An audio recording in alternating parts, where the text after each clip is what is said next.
Okay, testing, 1, 2, 3, testing.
Testing.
Thank you.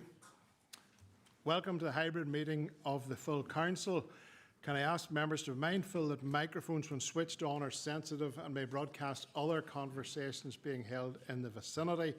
I would also ask members when it is their turn to speak into the microphones so that they can be clearly heard by those in the chamber and those listening from home. I have a few opening announcements. First of all, tonight I want to speak in relation to the tragic road traffic accident that happened near Charlemont on the main Armagh to Moy Road on Saturday night. Unfortunately, 3 people lost their lives, three young people, and 3 more were hospitalised. And as a result of this accident, many children have lost parents. Our thoughts are with the families of those who perished on Saturday night in such a tragic accident. And our thoughts are also with the first responders, namely the police, the ambulance service, fire rescue, and anyone else involved that came on that terrible scene. At this point, I want to bring in Councillor Scott Armstrong.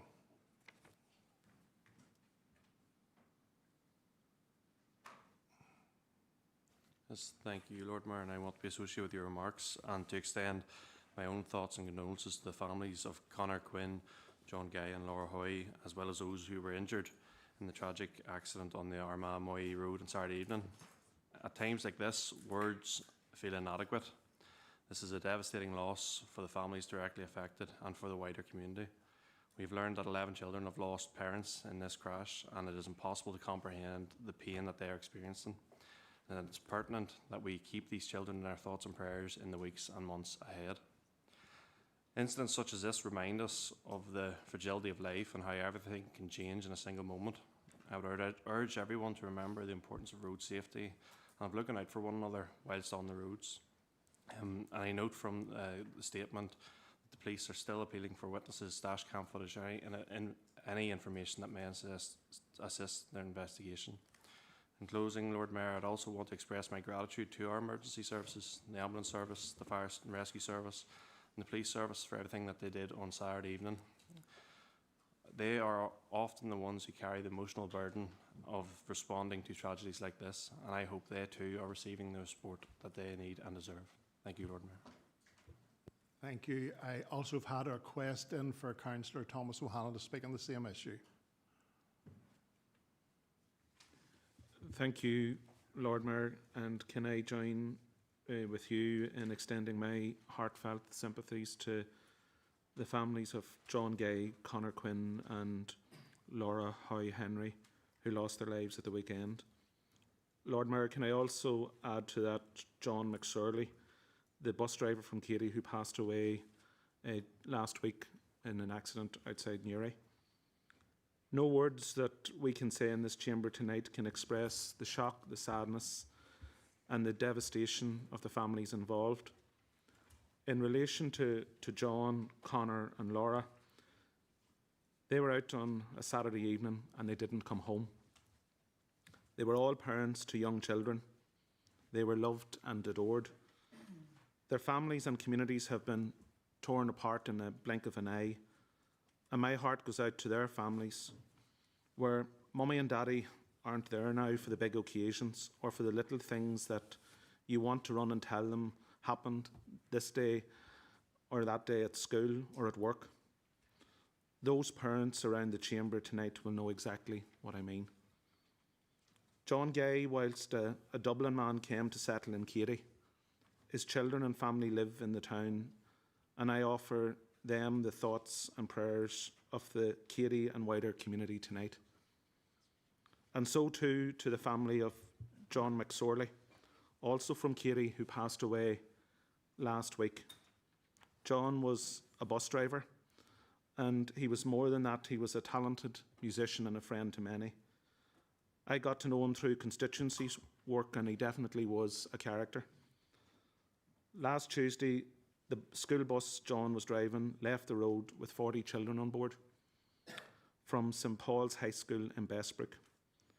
It's believed John fell ill behind the wheel and later died at the scene of the crash. His death too was tragic. He was a father, a brother, an uncle and a friend. But even his family will admit that things could have been so much worse. For his last act on this earth was to do everything he could to ensure the safety of all the children on board that bus as it left the road. Thankfully, he succeeded. The children were unharmed, but that doesn't take away the loss of John any easier to his family. School children and his colleagues from Quinn's coaches formed a guard of honour at his funeral in Katy yesterday. They paid their tribute and said thank you in their own way. Lord Mayor, these families who have lost loved ones that no one can ever replace. May God protect them and their families now and in the time ahead. Thank you. Thank you, Councillor O'Hanlon. Moving on then, in the role as Lord Mayor, I get to see many of the positives that go on in this great borough. And I just wanted to share with you that earlier this month on World Cancer Day, I had the opportunity to visit Macmillan Move More event at South Lake Leisure Centre and had the opportunity to meet and chat with many folk whose lives have been impacted by cancer. I was so impressed that I needed to share the comments of one participant tonight in relation to Move More. And this is the only council in Northern Ireland that has this class for cancer sufferers. Move More has supported my physical, mental and social recovery after my cancer diagnosis. Without it, I would not have got through my journey as well as I have. The support team, Nuala McVeigh and the other participants have meant the world, and I have encouraged anyone that has a diagnosis to attend. It has really been a lifeline to me. Can I place on record my thanks to Nuala McVeigh and to Gillian Dewart and the team in relation to the work they do around this, and I would like that anyone would broadcast this work if you know of someone in that position, because really it was a very happy morning to be with these people who have gone through, some of them quite a lot. Moving on then, I have been informed that a member among our council has served now as an elected member for 30 years, and that member is Alderman Burns. It's well known that Alderman Burns joined council in his mid-40s some time ago in Banbridge. So it is, but he's looking well for it. So anyway, Ian, I would like to congratulate you as you pass this milestone and hope that you're spared for many more years yet. Thank you. Moving on then, apologies. Can I ask, are there any apologies from the floor tonight? None? Councillor Evans. It's just apologies for Councillor Flaherty. Have we any members remotely? No, not at the moment. Okay.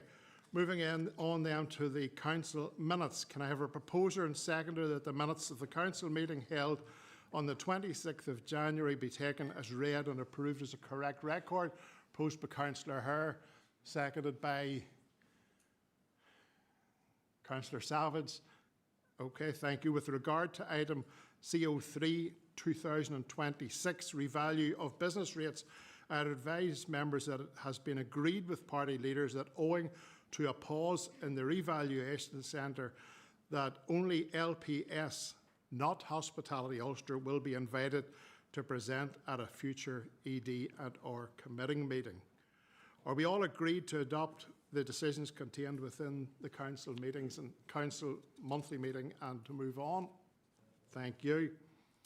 Can I have a proposer and seconder of the minutes of the special council meeting held on the 12th of February be taken and read as a correct record?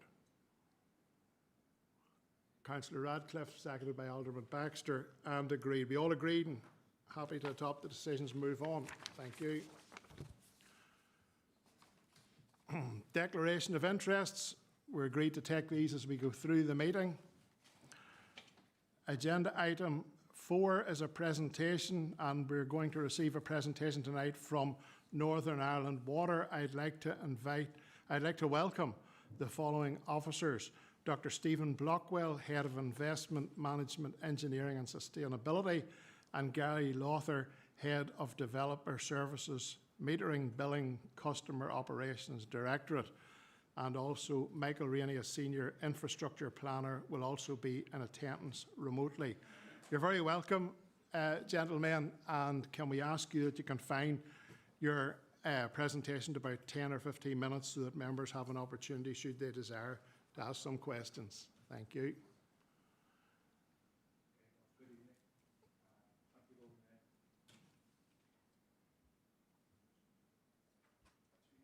Is that? Okay. Okay, good evening, everyone. Thank you, Lord Mayor, Alderman, Councillors, for the opportunity to present this evening. I'm Steve Blockwell, NI Water's Investment Manager, and I'm joined this evening by Gary Lawther, Head of Developer Services, Metering and Billing. So our presentation will cover NI Water's investments and the main challenges we are facing as a company in terms of investment, growth and environment. And this evening we'll outline NI Water's investment plan and the key challenges we're facing as a company, particularly around wastewater capacity constraints, the health of the aquatic environment, and our role in supporting growth and development, and the need for adequate investment in our ageing asset base.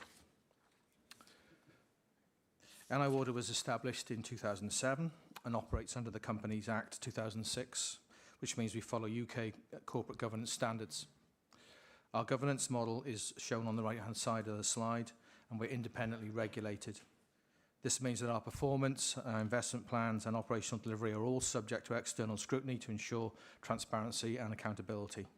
And the utility regulator sets the level of funding required to deliver our agreed business plan, ensuring our resources align with regulatory expectations and customer needs. The Department for Infrastructure is our sole shareholder, and it has a statutory duty to ensure NI Water is properly funded to deliver essential services. And DFI provides two key types of funding: CDEL for capital investment and RDEL for operational costs and running the business. Now, NI Water plays a pivotal role in daily life across the whole of the country, and every day we deliver around 605 million litres of clean, safe drinking water to more than 920,000 homes and businesses through 27,000 kilometres of water mains. And once used, that water becomes wastewater, about 360 million litres a day, and it travels through 16,500 kilometres of sewers and over 1,300 pumping stations to be treated at more than 1,000 wastewater treatment works to protect public health and the environment. And this relies on a complex energy-intensive system, making NI Water the largest electricity consumer in Northern Ireland. Yet for most people, the service is seamless and largely invisible. A major challenge is that for much of our infrastructure is legacy built, and many assets are now operating at or beyond their intended capacity, which increases the pressure on the system and highlights the scale of modernisation required. Next slide, please. To give you a sense of the scale and importance of the assets within your borough, on the water supply side, the map on the left shows the locations of 2 impounding reservoirs, Clay Lake and Craigavon, and 17 service reservoirs. The 2 impounding reservoirs are critical infrastructure, which along with Loch Ney are the backbone of raw water for collection and then distribution of treated drinking water across the borough. On the wastewater side, there are 28 treatment works within the borough operated by NI Water, and these facilities handle the collection and treatment of wastewater for communities with a population of greater than 250 PE. So this includes small villages, and for properties below the threshold, households typically rely on septic tanks for wastewater management. Now, there are 3 further wastewater treatment facilities which are operated through a public-private partnership, and they are Balnacore, which serves the Craigavon, the urban area. There's the Armagh wastewater treatment facility, which serves the Armagh catchment, and Rich Hill wastewater treatment works. Next slide, please. So it's widely recognised that Northern Ireland is facing major wastewater treatment and network capacity challenges, and this borough is not exempt. The conceptual model here shows how the system should work. Combined wastewater and stormwater networks are designed so that overflows only occur during severe storm events. But the reality is very different. Across Northern Ireland, there are around 2,500 storm overflows, and our wastewater infrastructure is outdated and underfunded, and that affects the environment, economic growth and delivery of new housing. Even though we treat 360 million litres of wastewater every day, The system is simply undersized and it depends heavily on storm overflows to prevent flooding, which means spills are happening far more often than just during storm events. Of those 2,500 overflows, 950 or about 40% are classified as unsatisfactory intermittent discharges. These are significant polluters and need urgent investment. And in the Armagh City, Banbridge, Craigavon Borough Council area alone, there are 317 overflows and 21 of them are unsatisfactory. When NI Water was created in 2007, a temporary regulatory dispensation allowed lower environmental standards on the assumption that investment would follow. Unfortunately, those upgrades were delayed for many years. The PC21 business plan was the first serious step towards meeting higher standards by 2027. To protect water quality and reduce harmful algal blooms, we simply cannot keep overloading an already stretched system. And that's why restrictions on new houses and business connections have been introduced, because the current infrastructure cannot support further growth without risking environmental harm. Next slide, please. So in this slide, you can see the red areas affected by capacity constraints. By maximising infrastructure, targeted interventions and working with developers, we're endeavouring to build a resilient, sustainable wastewater network. We are promoting developer-led and finance solutions through our developer services solution engineering team, and we are also providing robust planning responses with conditions that are necessary to manage the impact on the environment. Some of the areas of the following towns are affected by network constraints. These are Armagh City, Balnacore, Dromore, Guildford, Market Hill, Mount Norris, Moy, Rathireland, Drumlock, Richhill, Chandragee and Waringstown. For treatment works greater than 250 PE that are currently at capacity are Market Hill, Rathireland, Waringstown, Blackwater Town, Moy, Townamore, Darkley, Lawrencetown, Mount Norris and Points Pass. So all areas across NI really are now impacted by unsatisfactory wastewater infrastructure. However, to help overcome that, we are working closely with the Northern Ireland Housing Executive, and you can see in the bottom of that slide some of the findings of our analysis of the social housing capacity assessment, and the connection likelihood is presented there based on their 3-year plan. You can see that for the 106 units, which are sort of in the green column, so a solution is possible there, as there are no issues envisaged based on existing agreements and processes. For 13 units, we require the developer to engage with the company to determine if a solution is possible. And for 24 units, unfortunately, major capital works upgrades are required before there can be a connection. Okay, next slide, please.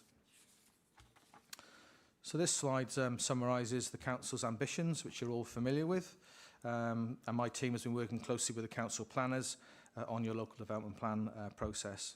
And we're endeavouring to support this and your longer term plans. So like other councils, your plans are ambitious, and in your LDP preferred options paper we received a few years ago now, it contained targets for delivery of nearly 20,000 new homes and the creation of over 12,000 new jobs by 2030. Next slide, please. So let me briefly summarise here our PC21 position, which set out to address years of wastewater underfunding. So the PC21 business plan was designed to start reversing decades of underinvestment in wastewater, with over $2 billion agreed for essential upgrades to protect public health and the environment and support economic growth. The key delivery window was in years 4 to 6, that's from 2024 onwards, when major projects were due to progress. That's the big sort of ramp up in the curves there.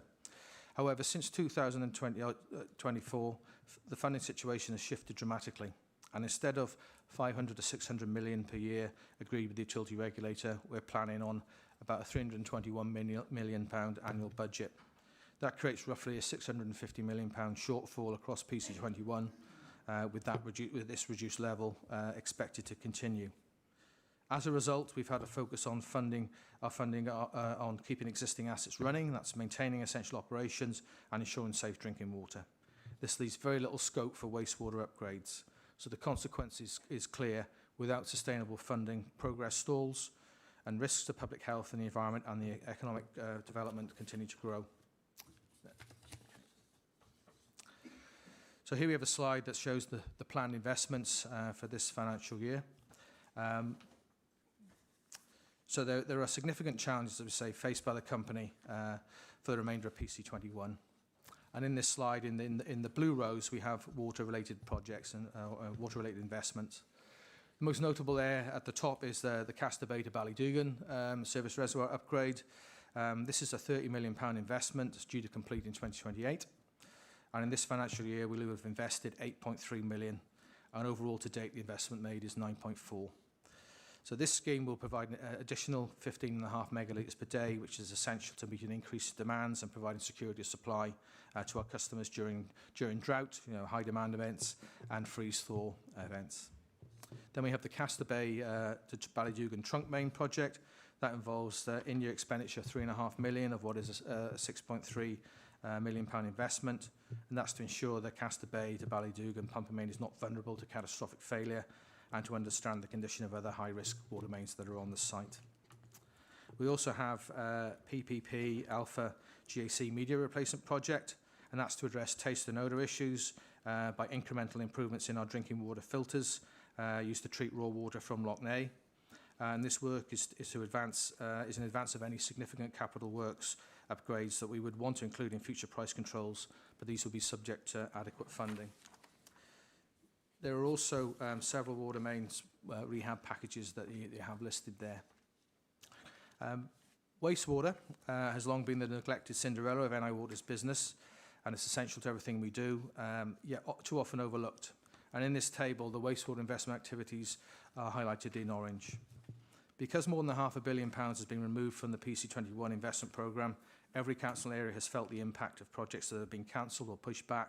Others have been split into phases that stretch across multiple price control periods. And in many cases, the first phase delivers only the base maintenance needed to keep performance as high as possible, but provides no additional treatment capacity. A clear example is the Dromore wastewater treatment works, where construction began in 2026, with phase 1 costing 5 million and due to, for completion in 2028. The scheme had to be redesigned due to PC21's constrained CDEL funding, meaning a second phase will be required to deliver the increased capacity needed for a 25-year design horizon and to address operational performance issues associated with the MBR process. We also have progress at Robinsonstown wastewater treatment works, also known as the Birches. This upgrade began this financial year. It's been delivered by Gida Construction. It's a £5.89 million project due to complete in 27-28 financial year, and this is the full 25-year solution. Will give its size for a population of 880. And we've worked closely with the Department of Infrastructure to secure monitoring round funding to move this vital scheme forward. Once complete, we expect it to ease development constraints in the area and improve environmental outcomes given the treated effluent ultimately discharges into Loch Ness. The third treatment works in the table is Market Hill there at the bottom. We had planned an upgrade during PC21, but funding constraints forced deferral. Instead, we are progressing a feasibility study to identify the right solution to meet the NIEA discharge consent standards and accommodate future growth, and that's once funding becomes available. Turning to drainage, in autumn 2025, we completed the £9 million Portadown Drainage Area Network Improvements Project, and this work tackled unsatisfactory intermittent discharges from storm overflows through upsizing sewers and adding storm storage. We're also upgrading the Derry Hale Dobbins wastewater pumping station, another unsatisfactory intermittent discharge, and this £1.6 million investment is scheduled to reach beneficial use in 26-27. So although the wastewater has historically been the Cinderella of our business, these projects show the scale of the challenge and the importance of continued investment to protect communities, unlock development and safeguarding the environment. So NI Water is endeavouring to do this as efficiently as possible within the available funding. Next slide, please. So work is already underway on the next price control, PC28, and we'll set out our business plan for the period from 2027 to 2033. So let me briefly take you through the timeline. In April this year, we submit our outline capital submission, which sets out the scale and shape of the plan for the next 5 years. And then on the 12th of November 2026, we submit the full business plan. The utility regulator has been very clear. Our plan must focus on what is essential for Northern Ireland Water to meet its statutory obligations. It must be efficient, must be deliverable, and it must be based on evidence need. And we've identified more than 7 billion of essential needs across Northern Ireland, 5 billion of that for wastewater. However, within the affordable tariff, we can only deliver a £3.4 billion plan. So here's the challenge. Our shareholder DFI has indicated funding of 321 million per year for the foreseeable future. Over the period, that amounts to about 1.6 billion. Under the funding scenario, there is very little available for new wastewater upgrades, around 50 million for wastewater and about 500 million for water projects. Without investment in new assets, base maintenance costs will rise significantly over time, and that means even less ability to fund critical upgrades in future price control periods. And the impact? A shortfall like this affects our ability to upgrade essential infrastructure, connect new homes and businesses, and deliver environmental improvements.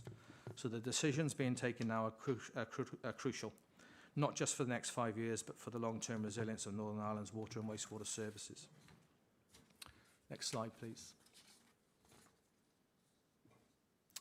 So it's evident that long-term sustainable funding is required to address wastewater and water needs across the country and this Borough Council area. Short-term injections of surplus funds through monitoring rounds help, but are not a sustainable solution for critical infrastructure. Independent bodies and stakeholders have called for comprehensive review of alternative funding and governance arrangements for NI Water, led by suitably qualified experts. And this is evidenced in the reports produced in 2024 and 2025 by the Northern Ireland Audit Office, by the Northern Ireland Fiscal Council, and a joint report from the Northern Ireland Federation for Housing and Construction Employer Federation. The existing independent economic regulatory processes clearly identify the level of funding required, yet investment certainty remains absent. Next slide, please.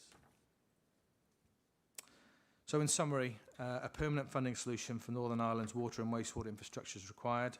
Short-term injections of surplus funds help, but are not a sustainable solution for critical infrastructure. And unfortunately, without urgent change to the wastewater system, Northern Ireland faces persistent and worsening pollution, severe restrictions on new housing development, reduced attractiveness for investors and slower business development. Okay, so thank you for inviting us to present this evening. So Gary and I are now happy to take your questions. Thank you for presenting your report this evening. I have a number of speakers who want to come in here. First of all is Councillor Keith Radcliffe. Thank you, Lord Mayor, and thanks, Stephen, for the presentation. And I'd just like to thank you also for the wee issue that I had earlier talking to you. Thanks for your help with that. A crisis is definitely how I would describe this presentation. It's really unbelievable how badly our water, Northern Ireland water, has been there, and it's just, I live close to Clare village there, and the River Cusher runs through that, and as made aware just in the summer, the pumping station there, obviously whenever the river overflows with a storm and stuff, there's partial raw sewage actually released into the river there, and I just can't believe, whenever I looked at some figures there, like there's 7 million tonnes of raw sewage yearly being put into our rivers, which ultimately is doing serious harm to the environment, and ends up probably a good bit of it in Lough Neagh. And we've always hear about the farmers getting the blame, you know. So I would like to know what the figure is. That was released in 2021. So I'd like to know what the figure is, maybe from last year, if we would have them details, because that is a serious amount of raw sewage going into our rivers. You know, it's a real big concern. So whenever that, as I say, whenever that there, the floods come, that there's released into the Cusher there, so serious concerns. I've also now concerned about Market Hill there. I see it's been put back again. People's looking houses built, planning's being put back further and further.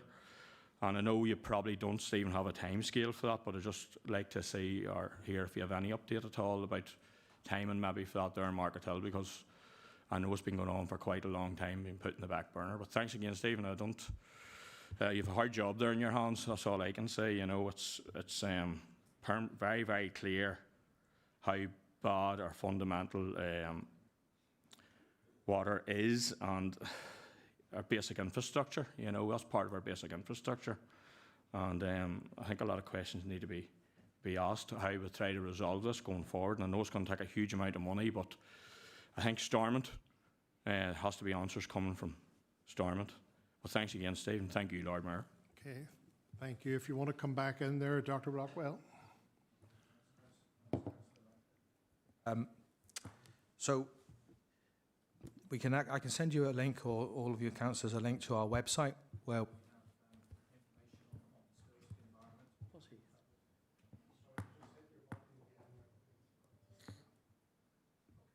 Is that working? Yeah.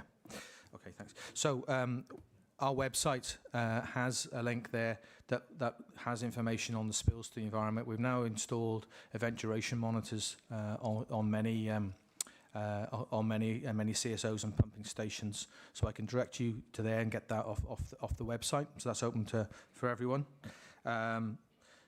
I think in terms of relative contribution compared to, say, the farming communities, we're about sort of 26% of nutrient contributions to Lough Neagh versus the larger farming issues there. You know, we need to have a joined-up solution for all of Northern Ireland. Very important water source that we have there. For Market Hill, yes, it's been put back. We're doing a feasibility study, so it's trying to work up an appraisal over the next year or two to identify what the solution is. That will go into our next price control process, and I set up the timeline there in the last but one slide. So that will go into that sort of 5-year business plan, and that will be then subject to available funds coming. And as you mentioned, it's a political solution to the funding issues that we're facing. But we are committed to efficiently delivering, maximising the funding that we get, and trying to underpin your council's LDP and others as well. But we're in a difficult position there. Yeah. Okay, thank you for that. We're moving on to Alderman Paul Greenfield. Thank you, Lord Mayor, and thank you for your presentation tonight. I do read through it, and it is a fairly stark situation that we're in. But I suppose one thing that drew attention to there, you had mentioned on page 5 about 13 amber units where a solution can be found. And I would like to know just roughly how long you think that process should take. We're working with a developer where since May 24 had a planning application approved with a negative condition. Despite trying to work with NI Water, they were not able to come up with a solution, so they have put in the Article 154 for upgrading the pumping station. As you will know, that cost 10-12 grand, I'm not sure. That was done last January, and we were told it should have a solution in 6 months. We're still now 12-13 months later. I'm not sure that when we're trying to get a development of 30 houses near a school in a great location in our borough, and even the amber units that we're expecting folks to pay, we can't come back to them and actually tell them what it will actually take. What is the process there, and how long should that take for the developer when they've already submitted this form and paid the money? Yeah, I'll take that one. So the amber ones mean there is a potential solution. So the process that we would ask developers to go through, the first thing we would do is ask them to fill in a pre-development inquiry. And that looks at a high level around capacity for water, wastewater assets traversing the site. And then the next stage is that if there's a wastewater constraint or there's an issue, we'll ask them to fill in what's called a wastewater impact assessment. So normally the response to that is 60 working days, and we will go back to developers within 60 working days with a potential solution. Depending on what the solution is, and I'm not sure of the detail in this case, but happy to look into it. If an Article 154 is required, that's where, as part of the solution, NI Water has to lay new infrastructure. The design phase to that can take up to a year, and we're quite open about that. It depends on the length of it. It depends on the ground conditions. It depends if there's third-party lands, and there is a process to go through. And developers are generally aware of that. If this has gone back to 2024, I'm not sure what's happened there, but we're happy to take it away and look into it. Okay, bring Councillor or Alderman Greenfield in again very briefly. Yeah, thank you. Yeah, I suppose that's the problem we're having. We're staying about 60 days and they've put it in. I mean, we're not even getting responses back through an elected rep or through an MLA's office on it. And I suppose I would appreciate if we could have a conversation afterwards, because it's obviously 2 years into the planning now, and there's a lot of interest in this area. So certainly there's something has fallen whenever they were told it should be maybe 6 months. I've never heard the year before, but that's maybe something different. So appreciate that could be looked at maybe after. Thank you. Okay, thank you. I'm aware that Councillor Mulholland has joined remotely, and if I can ask Councillor Nelson if you would hit your button again, please. The system seems to be playing up a wee bit tonight here. And at this point, I'll bring in Councillor Peter Lavery. Thank you, Lord Mayor, and thank you, Stephen and Gary, for your presentation here tonight. Firstly, I'd like to, on behalf of myself and my colleagues, pass our thanks on to NI Water regarding the numerous casework queries that were sent over the last 12 months. NI Water, in my view, are very much one of the leading statutory agencies when it comes to getting issues resolved, and other agencies, suppose, should take heed.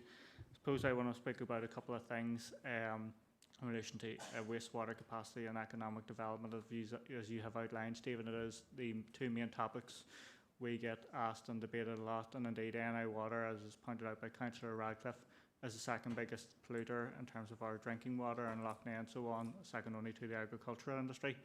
And in terms of the economic development, when you get to a point where you're not allowing housing growth, as Councillor Greenfield pointed out, you know, sort of restricts communities, restricts business growth. You could get a situation when villages like Rathray Island or in Warringstown are in difficult straits in terms of sustainability and a number of factors. So, and with taking that into account, looking at the slide for 25-26 planned key capital investment, what has been your decision-making process in order to sort of prioritise these projects over other projects in terms of those two factors relating to which projects can have the best impact in reducing wastewater impact in our local environment and enhancing the potential for economic growth? So that's my first question. And then my second question, you pointed out in terms of the difficulties with one-off and bit part funding increases.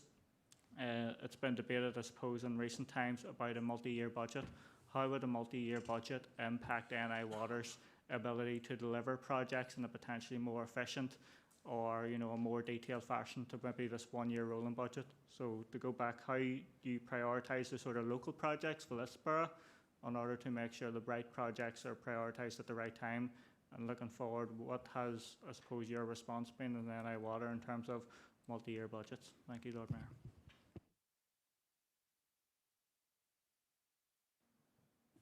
Okay. Thanks, Councillor Lavery. So PC21 was our business planning process, and we planned for the whole of Northern Ireland, not council areas, because they're not distinct, you know, water boundaries or catchments. So, like for instance, Moy, which is not in your council area, does provide a lot of wastewater treatment for this borough.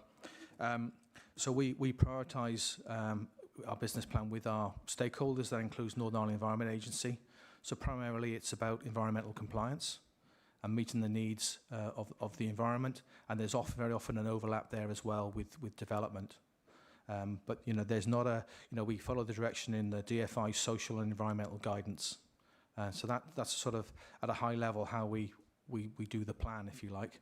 So that we don't, I suppose, go into detail on each council area. And I suppose the big thing for our current plan was we did have a massive ramp up that was supposed to happen, you know, after 2024. So with you know, over £500 million coming out, that affects any plan then. And what we found is that you know, a lot of our work is committed. It's a contractually committed. So that dictates what we've been able to take forward. And then with not having the upgrades, you then got more investment having to go into base maintenance to keeping the current assets working. So it's a vicious cycle that we're in, really. If you don't get properly funded, you end up spending more on your base maintenance, so you can't get after your upgrade projects. But you know, essentially, there is a long list of wastewater needs, and then you go down, I suppose, to a certain cut line. And there was quite a long way down for PC21 when we had a £2.2 billion you know, business plan that was supported by the Northern Ireland Executive, and then that's changed. So now, you know, we've had to lose about 600 million out of that. So that makes it extremely difficult. But on an annual basis, it's not the way to run a large business like ourselves. Multi-year funding gives you certainty. and you can set up your supply chain and you can deliver more for less money that way. We did work closely with our supply chain for PC21 and had various step-ups until we were going to invest roughly 500-600 million a year, but we've had a plateau out at about 360 million. But the more you know about your funding, the more a business like us can maximise its efficiencies and with its supply chain. Yeah. Okay, thank you. The next speaker is Councillor Lavelle McElrath. Thank you, Lord Mayor, and thank you, Stephen and Gary, for your presentation.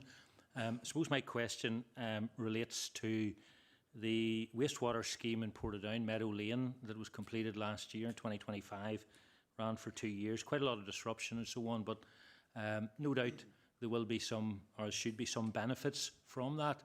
And one of the benefits that I'm inquiring about tonight is in terms of economic development, in terms of new businesses connecting in that area of Portadown or indeed across the Portadown area, would you say that 7.8 million investment, which was massive, should help our businesses in that area and existing connections? I suppose it's a relatively maybe simple question, Lord Mayor, but it's just it's one that we're confronted with all the time, NI Water being a statutory consultee in all planning applications. Do you believe that scheme should benefit that part of Portadown and indeed across the wider Portadown area?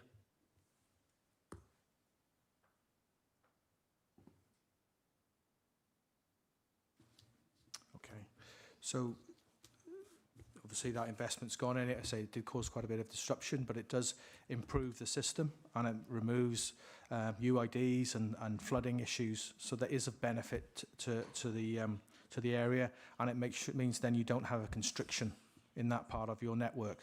But you have to think, we've got the new connections, the contributions have to travel all the way to the treatment works. So it depends where you are in the system, whether it can make all of its way through to the treatment works. I don't know, Gary, if you're more familiar with Meadow Lane.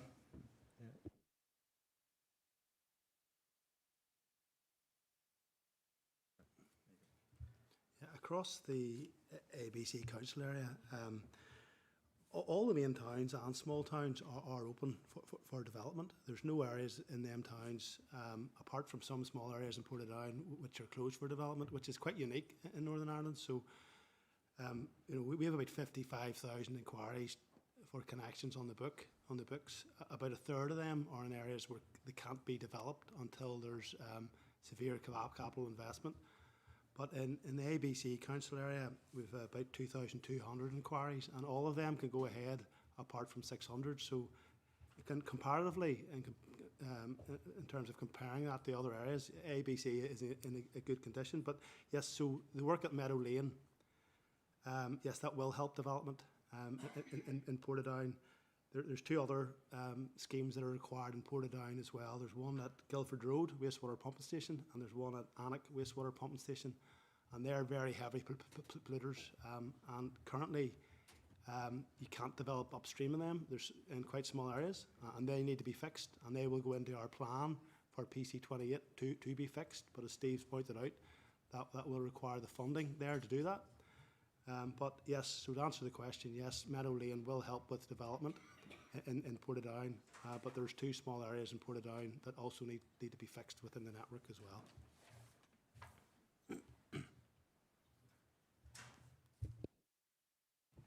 Okay, thank you for that. The next speaker is Councillor Thomas O'Hanlon. Thank you, gentlemen, for the presentation. And like Councillor Lavery, I want to add my thanks to your team, especially those on the elected reps line. They are how communication should be done. They take your call, but they constantly come back to you and keep you updated on an issue. So can I pass on my sincere thanks to the team? Look, I note the areas in the presentation where you have identified as areas of pressure. There are areas where we've received investment over the last number of years, and I don't expect the detail tonight, but it would be useful to see what sort of capacity is still in those facilities that aren't under pressure. And I'm thinking of the like of Katie, because I know there's significant number of houses that have been passed over recent years, and there are some other applications in the system. But I'd be keen just to see whether capacity still remains and what that capacity is at, or the extent of that capacity still to be utilised. But like others, want to thank you for your work in the area, and it'd be grateful maybe if you come back to us in writing. Okay, thank you for those comments, Councillor O'Hanlon. And can I thank you, gentlemen, for your appearance here tonight. It's appreciated, and times are difficult, but we'll keep at it anyway. Thank you.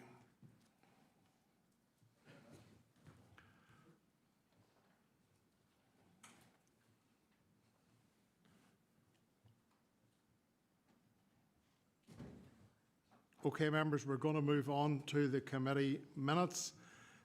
Agenda item 5.1. Can I have a proposer and seconder for the minutes of the Environmental Services Committee meeting of the 3rd of February, taken as read and approved as a correct record? Councillor Duffy proposed. Thank you. Councillor McElrath the seconder. We agreed to adopt the minutes. Alderman Baxter wants to come in. Yeah, thank you, Chair. I'm not on that committee, but I just want to raise, on the back of ES 27-2026, Councillor Nelson had raised about a couple of things about the Enviro Services email, was one, and also about the street sweeper. And she articulated very well, I suppose, the feeling that I would have as well. A couple of things, really. Could I get a schedule for the street sweeper? Because there's one place in particular. It's Gamblestown Park and just outside Donnacloney there on the Dromore Road.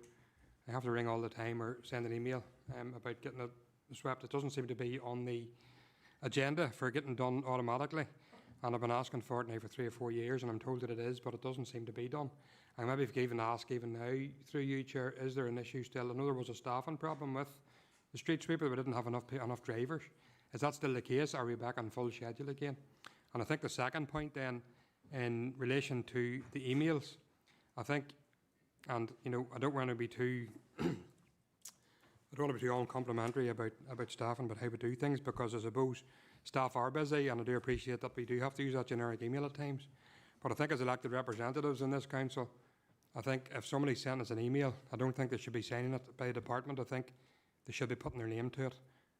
We're elected to this chamber, and I think we need to be given that, you know, we need to be given that respect where, you know, you can sign an email with your name, and I think that goes right across. I'm getting that more and more lately, and I'm getting generic emails that seem to be copy and pasted or generated from AI or something like that.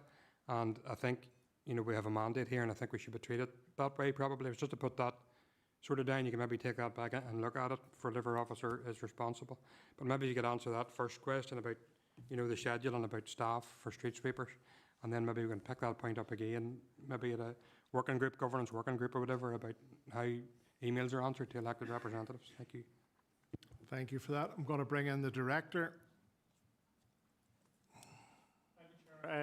Thank you, Chair, and good evening, members. In relation to Alderman Baxter's question, I can come back to you in relation to the complement of drivers. We do have an environmental services working group this Thursday evening. I know maybe you're not represented on it, but certainly some of your colleagues, but certainly I'll come back to you in relation to the complement of drivers and also that sweeping route as well.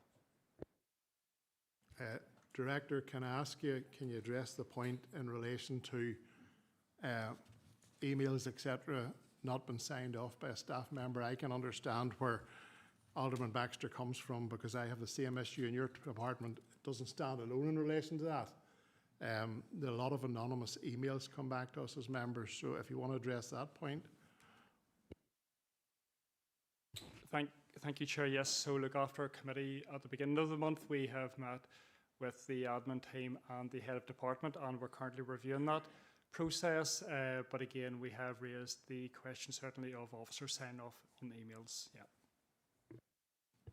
Okay, thank you. And can I ask you to come back to elected members whenever you have an outcome, please, to all elected members. At this point, I want to bring in Councillor Tim McClelland. Okay, Lord Mayor, thank you for letting me in, and thank you to John for the response already given. And I guess it's just to back up what Alderman Baxter has said. And, you know, I mean, within my own DEA places like Warrensford and Catesbridge and so on, you seem to have to ask and ask and ask, and you get promises that, right, you'll have the sweep around once a month, and to be honest, it seems to very rarely happen. So I think there needs to be an upping of the game in terms of this schedule and so on. But thanks, Lord Mayor. Okay, thank you. Moving on then, are we happy to agree and adopt the recommendations? Yep, okay, thank you. Can I have a proposer and seconder that the minutes of the Planning and Regulatory Services Committee meeting on the 4th of February be taken read and is approved as a correct record? Proposed by Councillor O'Dowd, seconded by Councillor Duffy. Thank you.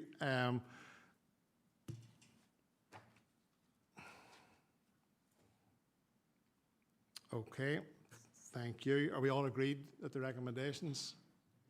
Thank you. Moving on, can I have a proposer and seconder for the minutes of the Government Resources and Strategy Committee meeting held on the 5th of February? Councillor Evans, you happy to propose? Thank you.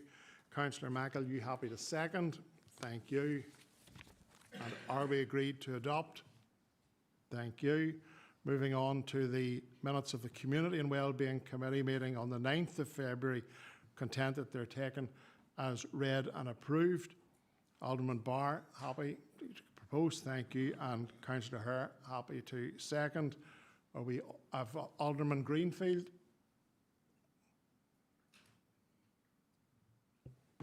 Thank you, Lord Mayor. Lord Mayor, just want to raise a matter from the minutes. I'm not on that committee, but CW18, where Councillor O'Kane had inquired and welcomed that there was some progress in fixing the heating system at the Orchard Leisure Centre, Lord Mayor, and it would be done within a few weeks. But Lord Mayor, just want to raise that, what is the process for this type of thing? Because we have a Banbridge Leisure Centre pool closed twice in the last couple of weeks, and we have a good updates from officers about boilers and issues, and there's a business case progressing.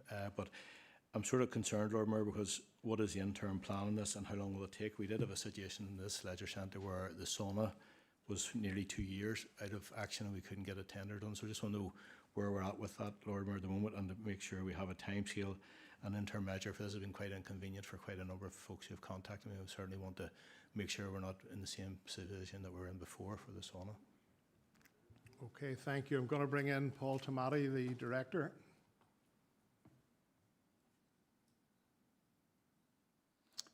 Thank you, Chair, and thank you, Alderman Greenfield, for your query. In terms of the boiler at Banbridge Leisure Centre, we've actually ordered Estates, working closely with the Capital Estates team to actually, I think we've ordered a third boiler to come along, and I suppose to replace the internal one. We've had 2 backups that have been put in place. Proposal for that is through the likes of the Capital Oversight Board and the capital process. Through that is how it comes through and gets, I suppose, escalated through that. So. For the new boiler.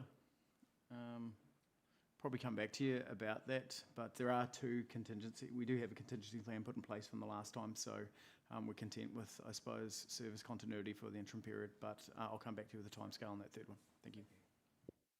Thank you. Councillor Thomas O'Hanlon. Lord Mayor, can I just pick up on the reference to the OLC in Armagh and acknowledge the work of the leisure and the estates teams. The heating has now been repaired, and text message today from a service user was that it was tropical conditions, which goes from Arctic conditions. But look, I want to acknowledge that that work has now taken place and thank everyone for persisting with it. Thank you. Councillor Evans, you had indicated there. Can you hit your button again, please? Just it's okay. Thank you, Lord Mayor. It's just on the back of CW 22/2026, which was raised by Councillor Nelson in regards to the parking at South Lakes.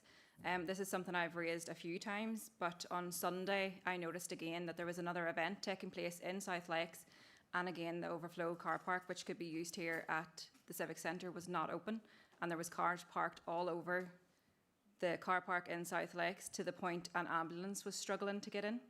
And this was at 10:30 in the morning, never mind later on in the day. And it's just disappointing to see that we can't, for some reason, open the car park here and maybe put some signage up to tell people to come here as an overflow to try and stop that, because I really do have concerns that an ambulance or even a fire engine is going to try and get in there someday and they're just not going to make it. Thank you. Very genuine concerns. Is there somebody going to come back on that?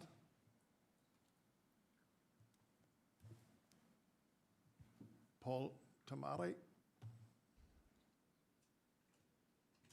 Yeah, thank you, Chair, and thank you, Councillor Evans. And yeah, you're right, they are genuine concerns. I'll need to follow up on that. That shouldn't happen. We did discuss last time the importance about being able to open the overflow car park here at the council offices, and yeah, we need to be more proactive around that if that is the case. But certainly we'll come back to you and certainly follow up internally. Thank you for highlighting that. Okay, thank you for that, Paul. Councillor Kevin Savage. Lord Mayor, thank you very much for letting me in. Just following on from Alderman Greenfield's comments about Banbridge Leisure Centre, you know, I do appreciate Paul and the team have kept us in the loop as well. But when you're going back to Alderman Greenfield, Paul, you copy in the rest of the Banbridge DA councillors just to keep us all in the loop, please. Thank you very much, Lord Mayor. Okay, that's noted. Okay, with that in mind then, members, are you happy to adopt the recommendations of the committee and to move on? Thank you. Can I have a proposer and a seconder for the minutes of the Economic Development Regeneration Committee held on the 10th of February be taken and read as approved? Councillor McClelland, you're happy to propose, and Councillor Jude Mallon to second. Councillor Berry, Alderman Paul Berry wants to come in. Thank you, Lord Mayor. And it's just in relation to EDR 17/2026. In relation to the UK Town of Culture. Obviously this matter was brought up at the particular meeting, and I, like others, had expressed concern that this council here, the largest council outside Belfast, was not submitting a UK Town of Culture with all the towns that we have and the magnificent towns that we have, and in fact to specifically mention Banbridge, even though it's not my DEA, but Banbridge being probably the best town in the ABC area and further afield, right across Northern Ireland. So thank you, Banbridge councillors. I'll get the 20 quid later. But in a serious note, it's really, Lord Mayor, about the time frame that I would just like to ask, because I know this was announced by the Department of Culture, Media and Sport on the 16th of January, but it was the 10th of February by the time it got to us, and on that particular night, members had said that obviously because of time constraints, and I think it's just throwing that out there that I think something of this nature, if something of that significance comes to the officers, that maybe there's a better way of getting it to the committee or to members, because we'll be aware that we had submitted for the UK City of Culture, and Mr Brian Johnson had said that it had left a great legacy for the city of Armagh, but yet of all, they kept talking about figures. It could be 300,000, it could be 200,000, but there was more assumptions and unknowns than there was actually figures, facts and figures, and that's what concerned me, because I still believe we should have, but now we're sitting at this period of time.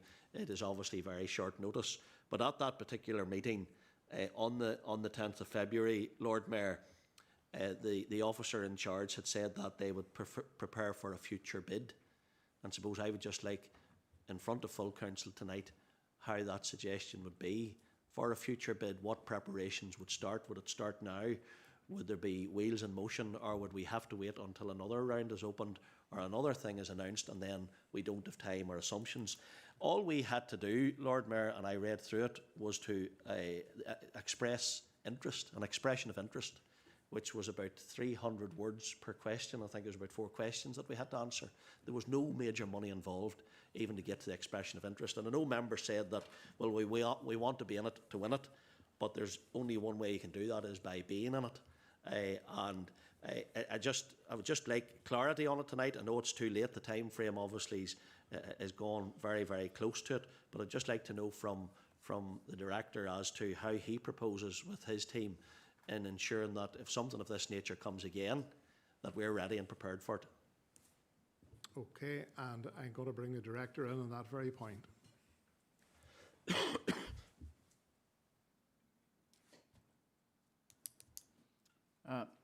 Thank you, Chair, and thank you, Alderman Berry, for your question. Yeah, I suppose part of that will be having to go back to central government and talk about their timelines in terms of announcements, and I suppose giving councils lead time in terms of being able to make a preparation for a bid, get agreement from elected members of what that bid would be like. I'd envisage that any bid going forward on that would need to outline what sort of resource, etc., would be required to put a, I suppose, robust bid forward into any application around these sorts of things, and that's the sort of thing I'd like to see, I suppose, around a business case about putting something forward for a bid, and a report would have to be brought back to committee to see and consider for elected members.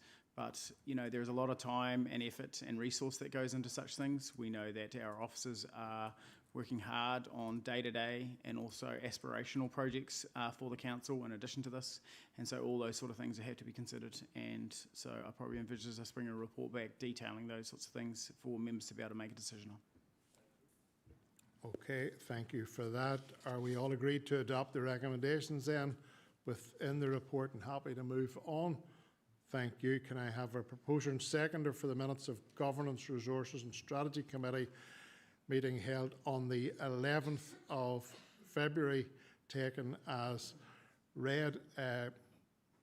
Councillor Evans, happy to propose. Thank you. And Councillor Maggle, happy to second. Thank you. With regard to item GRS 026/2026, external consultation schedule January 26, the DERA consultation, Rethinking Our Resources, Northern Ireland Resources, and the Waste Management Strategy was listed in the schedule for noting, but I understand that it will now be relisted in the March schedule for response with an explanation, and that a proposed response will come forward to the March Environmental Services Committee for consideration by members. Are we all agreed to adopt the recommendations contained therein and happy to move on? Thank you. Can I have a proposer or a seconder that the minutes of the HR Committee held on the 17th of February are taken as read and approved as a correct record? Councillor Hockley, happy to propose, and Alderman Burns happy to second. All agreed. Happy to move on. Thank you. Schedule of correspondence. We have, for noting, 3 items tonight. Are members happy to note the items? 7.1 to 7.3. I want to bring in Councillor Tim McClelland. Yes, Lord Mayor, thank you for letting me in. And it is on 6.3, the response from Minister Muir. And I suppose I would want to confine my remarks to the second last and the last paragraphs of his letter, namely regarding the control of bovine TB. Lord Mayor, as I said last time, TB is out of control in Northern Ireland, and it's to be welcomed that there's going to be wildlife interventions and options, but as one industry source said to me, the Minister has strategically and successfully kicked the can down the road, knowing full well that primary legislation will not get through the Assembly at this late stage in the mandate. And I think in some ways that says it all, Lord Mayor, that while everyone knows that a Badger cull has to be a step in terms of finally getting TB under control within the province, there are some within, whether it's within DERA or whether it's within the Alliance Party or wherever, who don't want to actually put a control measures in place. And I think it's too serious, Lord Mayor, and that we need to be deploying any and all and every measure as a means of controlling TB. Plain fact is, it's been a problem for 30 or 40 years, perhaps. It costs millions of pounds annually, and essentially the question is, when is someone going to actually take it by the scruff of the neck and do something about it? And I think I'm maybe articulating some of the frustration amongst livestock farmers out there. But anyway, I will end my rant there, Lord Mayor. I would propose that we write to the Minister asking that there is no time delay and that we have effective action as soon as we possibly can. Thank you, Lord Mayor. Okay, I'm going to bring in Councillor Peter Lavery.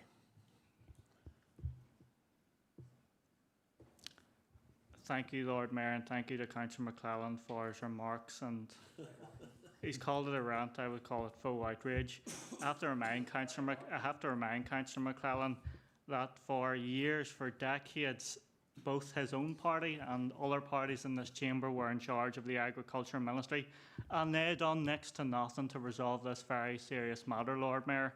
You only have to look to the previous Dear Minister, Edwin Poots. He promised the world and delivered nothing, other than a reduction in fines for polluters. The key to getting this issue resolved, Lord Mayor, is actually figuring out something that works and something that is legally competent.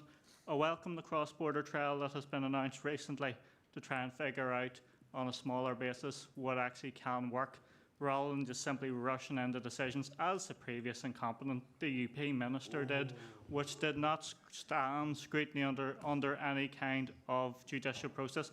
So if Councillor McClellan wants to write a letter to the minister so he can outline the good work that he's doing on the matter, I'm happy to second that. I'm sure the minister will outline to Councillor McClellan and the rest of our satisfactions the good work which is going on in the area on this matter. It is not being kicked down the road.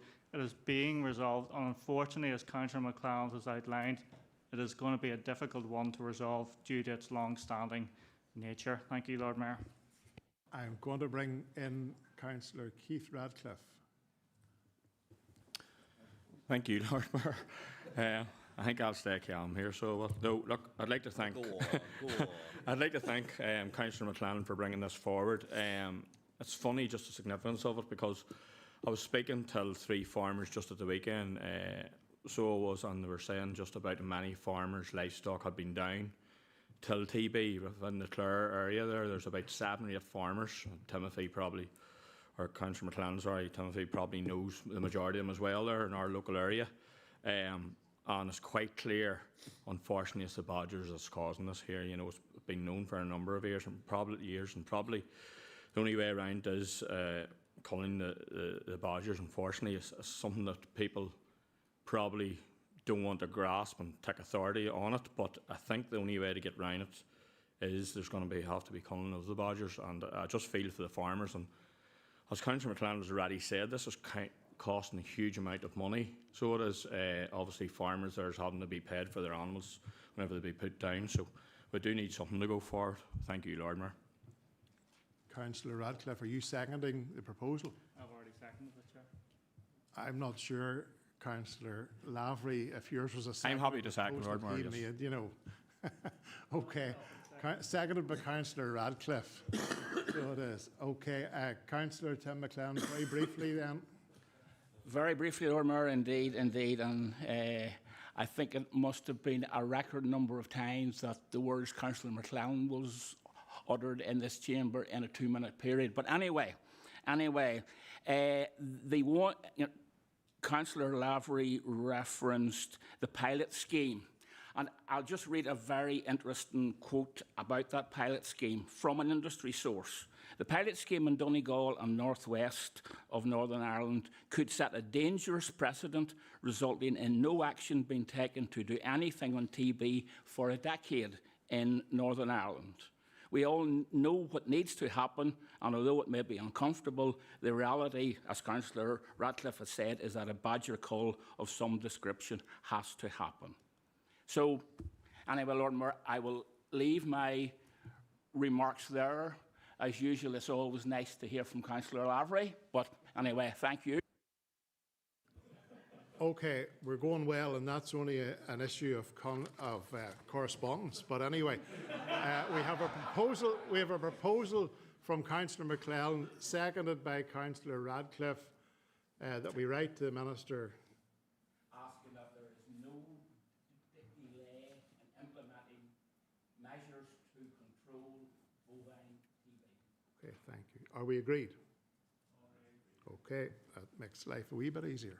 Thank you. Moving on then to documents requiring the corporate seal. We have 6 items for approval and they're listed. Can I have a proposer and seconder to sign and seal all 6 of these if members are content?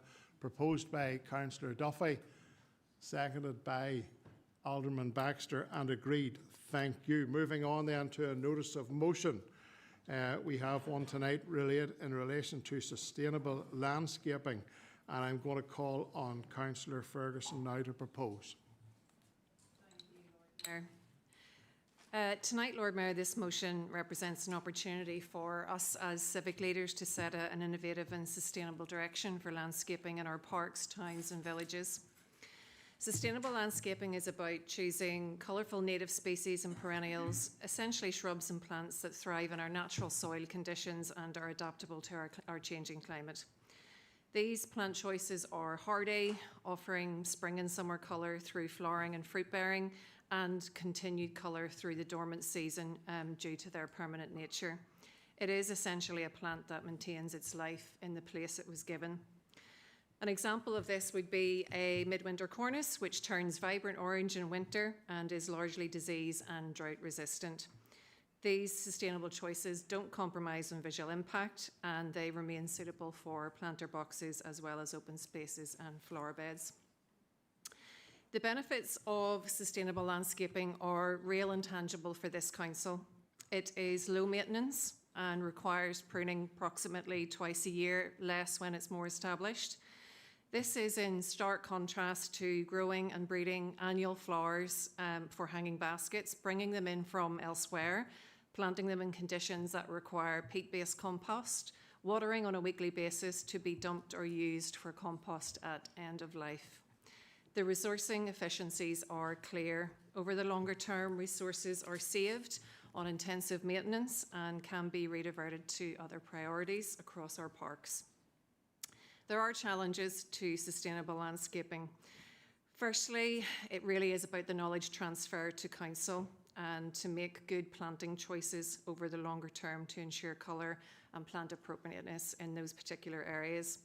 But I'd like to reassure members that our approach to developing this policy will be incremental, and members will have every opportunity in committee to scrutinise proposals that would be brought forward as part of this policy by officers. The development of the policy would involve a series of option papers and recommendations for members to consider, including a decision on the location of a pilot area in 2027 in conjunction with the local community. Tonight, we are considering the strategic direction, allowing officers to work through the detail at committee with our support. Supporting this motion will bring the Council towards a realistic and achievable path to sustainable planting that will benefit our residents, the environment, and restore civic pride to our towns and villages. Thank you, Lord Mayor. Thank you, Councillor Ferguson. I'll bring in Councillor Robbie Alexander to second. Thank you, Lord Mayor. I want to thank my party colleague for bringing this motion this evening. I am really happy to partner with Councillor Ferguson on a motion like this because I believe it connects climate responsibility with practical, visible improvement in our public spaces. Sustainable landscaping presents an opportunity for Council to enhance the quality, the resilience and the public value of our green spaces. It supports the creation of attractive environments that benefit residents, improve well-being and strengthen the Council's environmental strategy. It also helps Council achieve long-term operational efficiencies, reduce mowing, lower water demand, moving away from chemicals related to maintenance, and fewer seasonal planting requirements can all generate cost savings while maintaining high-quality public areas over time. Sustainable landscaping does not mean compromising on visual impact. Thoughtfully designed schemes using a combination of both native and non-native species can protect and enhance colour, vibrancy and seasonal interest across parks, town centres and community spaces throughout the year. It also plays a key role in supporting biodiversity by creating habitats for pollinators, birds and other wildlife. This motion presents a fantastic opportunity for Council to be innovators and environmental leaders, while also engaging and partnering with local community organisations, schools, environmental groups and volunteers. This approach will foster community pride, increase local engagement and strengthen shared responsibility for the stewardship of our shared public spaces. Thank you, Lord Mayor. The next speaker is Alderman Baxter. Thank you, Lord Mayor. And yeah, the proposer and second have obviously done the homework on this one, and I don't see anything there that concerns me at all. It's something that we can support and tease through the committee system. I suppose the only thing that would have a slight concern with is point 2, where the council commits to implement a pilot project in a town. I think commits maybe a bit much without having teased it out in a committee or know any costs or anything like that. That's actually committing the council to a spend. They don't know what the spend is.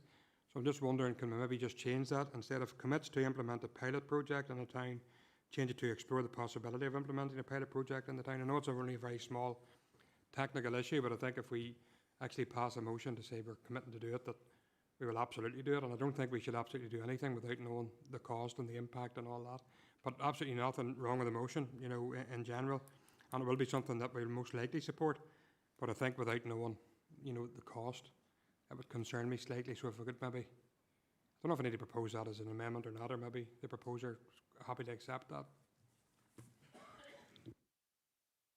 Okay, thank you. Just before I bring Councillor Ferguson in again, can I ask, is everyone in the chamber content with the minor change that Alderman Baxter has brought through? Okay, yeah. In that case, I'll bring in Councillor Joy Ferguson again to wind up. Thank you. Thank you, Lord Mayor. No, I'm happy to accept that amendment from Alderman Baxter, that we explore the possibility in good faith and totally understand that this is a collaborative process which will come through committee, and all of those options that would be costed will come through committee at that point. So happy to accept that amendment, Lord Mayor. Okay. And Lord Mayor, did you want me to sum up or? Yes, please. Yep. Okay. Look, I think this is a real opportunity for us in the council to set this direction, that we can give officers the full support that they require to be able to follow this route. It is the way forward in terms of our parks and landscaping. It has so many benefits for this council, both environmentally but also in a frontline staff that need efficiency savings over the long term. And this council has been really good at implementing policies that have provided long-term efficiencies further down the line for this council, which we can benefit from through our rate setting process eventually as well. So thank you, Lord Mayor. Okay, thank you. So members, just to be clear then, we have a proposal from Councillor Ferguson, seconded by Councillor Alexander. We're all agreed. Okay, lovely, thank you. Moving on then to confidential business. Can I have a proposer and a seconder that we go into committee for consideration of confidential items of business, proposed by Councillor Hare, seconded by Councillor McClellan, and agreed. Members and listeners to the audio feed, in accordance with Schedule 6 of the Local Government Act, we will now be moving into a confidential session of Council. This means we will be turning off the public feed of the meeting. This will be returned when the meeting is restarted. Can I ask ICT officers to please turn off the feed and confirm with me when the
Thank you.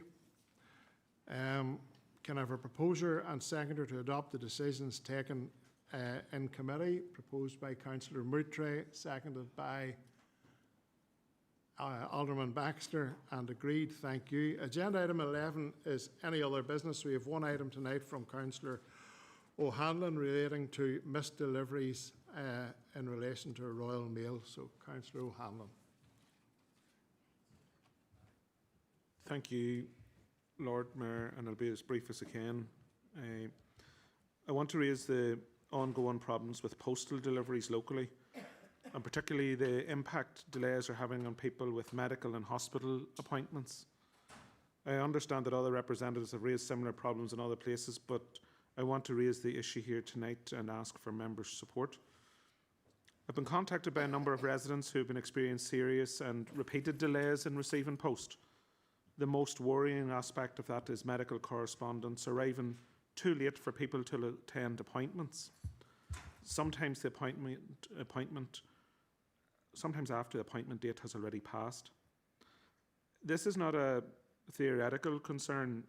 On a personal level, I received an appointment letter dated the 5th of January for an appointment to take place on the 28th of January. I didn't receive the letter until the 2nd of February. This raises serious questions about what is happening to the more vulnerable people in our community. Missing medical appointments has had real consequences. It causes distress to patients, delays diagnosis and treatment, and creates additional pressures on already overstretched health service. Furthermore, people are being dropped off waiting lists because they failed to turn up for appointments, even though it's through no fault of their own. I want to make it absolutely clear that this is not a criticism of our local posties. Our posties are clearly working extremely hard. Vans are out later each day, and staff on the ground are doing everything they can. The problem appears to be systematic rather than localised, and rooted in staffing levels, workload pressures, and operational management decisions. I would propose that we'd formally engage with Royal Mail and ask them to attend a full meeting of council as a matter of urgency. We need to seek clarity on local staffing and delivery arrangements and discuss what steps are being taken to restore the reliable service. I also believe there is a case for engaging with the Health Trust to ensure that medical correspondence is sent in a way that reflects its importance, so that people are not missing appointments through no fault of their own. I appreciate we now have the MyCare app on our phones, but not everyone has access to this.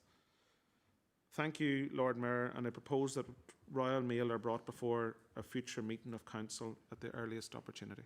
Thank you. Okay, I'm going to bring in Alderman Greenfield.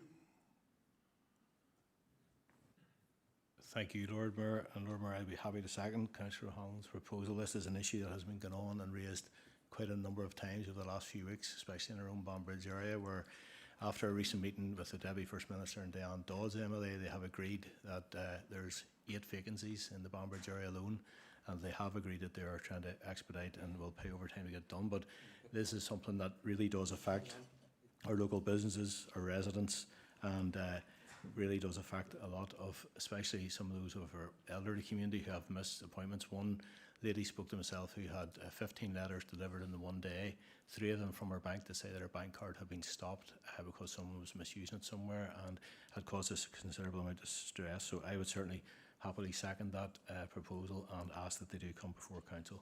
Thank you. I want to bring in Councillor Ian Wilson. Thank you, Lord Mayor, for bringing me in this subject. It's a thing I know a lot about. I worked with Royal Mail for many years until January last year. A lot of these reasons that Royal Mail are given, it doesn't wash with me personally, to be honest. A lot of hard-working, loyal and long-term staff are leaving and have already left because of the working environment and the atmosphere and what they're being asked to do. So that is causing a lot of vacancies across the country, just not on in Banbridge DO. They're telling people that parcels are not being prioritised. I have former colleagues contacting me, expressing their concerns. They tell the public that first-class mail is being delivered. First-class mail is only a small amount of mail that goes into the delivery office. The vast amount of hospital appointments, important mail, legal documents is probably posted second class now because of the cost of first-class mail. So I couldn't agree with this proposal more, that we do bring Royal Mail in here and ask questions, because I'm sure like a lot of elected members, people were aware, obviously I worked with Royal Mail for many years, and I'm inundated with people not receiving mail, people with late appointments, people missing very crucial appointments for serious medical conditions, mail being misdelivered, parcels being misdelivered to the wrong addresses, important birthday cards, birthday gifts, or different variety of stuff. So I think a once great service now is being run into the ground, and was a very good service and part of the community, and it's a shame that this service has now just become a bit of a shambles, to be honest. So thank you, Lord Mayor. Thank you. And Councillor Peter Lavery will have the last word.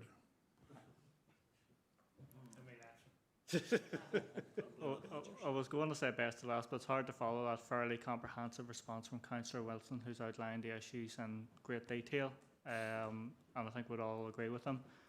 It's not just Banbridge, although there's been a lot of issues in that locality. It also appears to be the Lisburn post office as well, so that impacts a chunk of some of the more rural area as well. So it's appropriate that we get them in and ask them the questions, because the health service, has been pointed out by Councillor Hanlon, rely on physical mail for appointments, and many of those receiving those letters will be elderly residents who will be primary users in a number of instances of the health service. So it's important that they get that those updates, and they've been sitting on a waiting list for years potentially, and then they missed out, and a late delivered letter is just not acceptable. So I think we're all agreed in this chamber on this approach, so it'd be good to get them in here and scrutinise this organisation. Thank you. Okay, thank you, Councillor Lavery. So it's proposed and seconded, agreed that we bring Royal Mail in to give us an update and explain the sad position that we and our constituents find ourselves in. Members, that's all of tonight's business. Thank you for your attendance, everybody, and safe home.